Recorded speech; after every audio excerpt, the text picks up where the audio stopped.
The issue of Kenny Kunene, he was there at this house of this guy that killed people.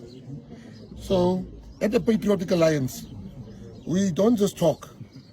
We removed the Deputy President from his position as Deputy President. We have removed him from a position of MMC. We've removed him from a position of a councillor. We've removed him from being involved politically with us. But we believe in him. But you can't demand of the ANC and of the DA to do things that you don't want to do.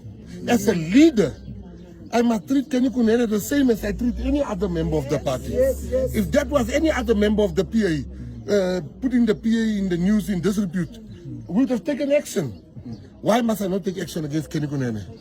I had to, because it shows you what type of government you're going to get when the Patriotic Alliance take over. We don't look at who you are. We are decisive. We deal with the matter.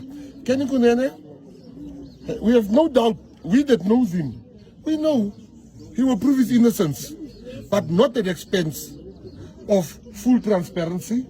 So there's no VIPs in the Patriotic Alliance. Even if you catch me at the house of a killer tomorrow, I must also stand back. So I wanted to make that one clear. Where have you ever seen in this country any president, any leader take action so quickly? This thing happened on Wednesday and Tuesday. Today, action has already been taken. Ons baie Zani. Salute.